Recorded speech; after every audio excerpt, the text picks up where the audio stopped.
So we've gotten a couple of collabs over the years of Azure Lane.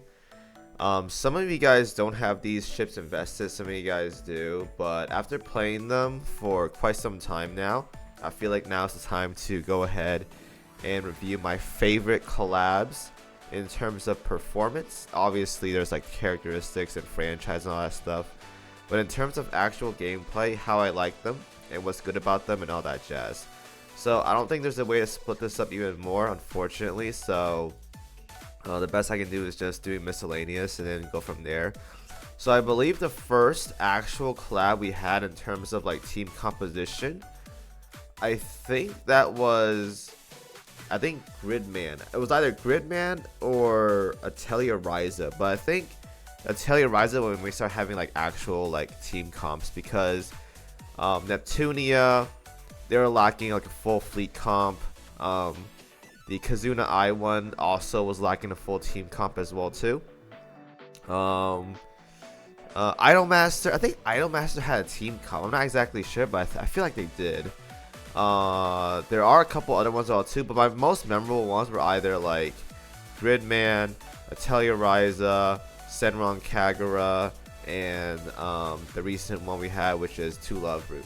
So as of right now, I'm telling you guys off the top of my head, a lot of these team comps revolves around playing like a lot of AoE spammy stuff, explosive, just fun setups overall.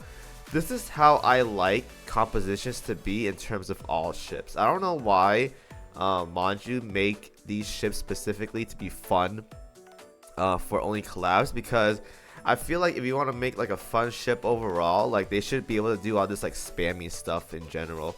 But that's just how I feel. In terms of performance, obviously the ships in game from standard banners and limited banners are obviously better than collab ships. But when it comes to actual gameplay, my favorite has always been collabs, because collabs, there are just so much personality and like things going on the field, and it's just very fun to watch, at least to me. Alright, so that being said, let's get right into it. We're starting from the bottom two. Now the bottom two, I have a very difficult decision on what I'd like to see. So I'm doing top three only, and I'd say number three either comes down to Tulovru or Senran Kagura. I think in terms of performance, they're about the same, but I think I'm gonna give number three to maybe Tulovru, mainly because I think having a lot of like summons is pretty neat and fun, not to mention like good wave clear as well too. And I don't think Senran Kagura had like a super crazy vanguard. I think Asuko is like the best one there. But I'm gonna tell you guys right now, Lala is like an absolute phenomenal vanguard for like wave clearing. Like she can keep up damage with darkness, which is the quote unquote carry of the Tulovru fleet. And I think like Fubuki is the carry of, or Fubuki or Yumi is the carry of the Senran Kagura fleet. And Asuka can kind of sort of keep up with her, but her sustain is so lacking that it's kind of like whatever. And Ikaruga is like a heavy cruiser, but she's not super tanky, whereas Lala is super crazy tanky with all the heals and damage reduction that her whole fleet gives. So I'm gonna give number three to Tulovru, mainly because of more sustain and better sustain, or better what's the word here, distributed damage. It's not purely just like backline or frontline. It's pretty balanced, I'd say. So I'm gonna give it to them. But Senran Kagura though is also a very, very good fleet as well too. Now number two, I'm gonna give this to Gridman. Gridman has been out for a while now, probably like 2 or 3 years, and this fleet is actually really, really good because you have ships like Rika and Chise, which are absolutely phenomenal wave clearers and support ships overall. You also have like a good nuke from Akane. Yume is solid as well too, and I think there's like one other ship. I forgot her name. It's one of these. Is it Mujina? Mujina's like a battleship. I think it could work out. But I know like the SSRs, like these four right here, are so good when it comes to wave clearing that I just like this fleet a lot. It has really good sustain as well too, because Chise is a preloaded Now I don't think she's like a healer. She could be a healer, I think. I don't think so. She gives like a shield. Oh, she gives damage reduction and a shield. Alright, so I don't think this fleet has a lot of sustain overall, but it has a lot of good wave clearing, which makes it very fun to play with overall. It's like, it's good damage. Definitely can't keep up with some like the better fleets in OS because Rika's a monster and she says he's a preloaded carrier. So, and Akane has like that atomic bomb or whatever. So it's actually a really good fleet. I like it a lot. I haven't played with it in a while though because obviously I don't use collab ships as much. But from what I remember, and actual after the rerun as well too, you also have ships like the second and Tamaki, which adds more to like the fleet composition overall, which makes it very interesting. So if they ever add a rerun to like say Senran Kagura or to Love-Ru, I want to see more sustained for these fleets because that's what they're lacking the most. I think in terms of performance, they're very fun. It's just that their sustain for both fleets is not that high compared to like the better collab fleets we have as of right now. And number 1, this should be no surprise to anyone.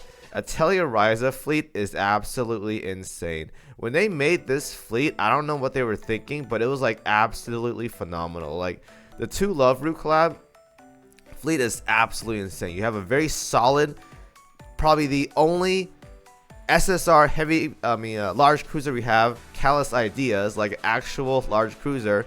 We got Ryza, which is a phenomenal wave clearer, absolutely one of the best. Patricia is a very, very solid battleship. And then we go down here. There's also, wait, is it Yumi? No, who was the, oh, Claudia Valence. It's because she's 125. Claudia Valence is an amazing, amazing carrier. You could probably use her in chapter 15 because I did as well too. The whole SSR setup is absolutely phenomenal. And even then, like Lila and Sari were also very solid elite ships as well too. This whole composition is just so fun to play with. I think some people to this very day still use Atelier Ryza fleet in their OS fleet, and I gotta say I do recommend it. It's so fun and it's so good. It's just so well balanced. It's battleship damage, there's heals, there's wave clear, you have a solid tank with that large cruiser. This fleet is just so good. I want more design like these when it comes to collabs because this makes it so collab ships are actually very good. And I'm not saying like the recent ones aren't very good either, like the 2 Love-Ru, Senran Kagura, and those fleets aren't as good. It's just that when they made Atelier Ryza, I swear to God, that person who made all these ships was like cracked on cocaine. It's insane how good this fleet is. And to this very day, it's still my personal favorite when I made that video. And I was like, wow, whoever designed this fleet, I gotta applaud you guys. It's very fun. It's very strong. This is how the game, this is how ships should be designed moving forward. Now I get it, there's like the all flashy, big damage stuff. But in terms of like team composition, like it shows the devs, right? It shows that the devs are capable of making like fun fleets like these. It's just that whenever they release new ship, they just think like, okay, how can we make the next ship even stronger than we have already? So I want to see more designs like these where the whole fleet like meshes well and like no one really feels like a lackluster character in terms of a fleet. So Atelier Ryza is my number 1. SSSS.Gridman is my number 2, and 2 Love-Ru is my number 3. Alright, so thank you guys for watching as always. Let me know what your favorite collab fleets are if you guys have any, and I will see you guys next time. Thank you guys for watching.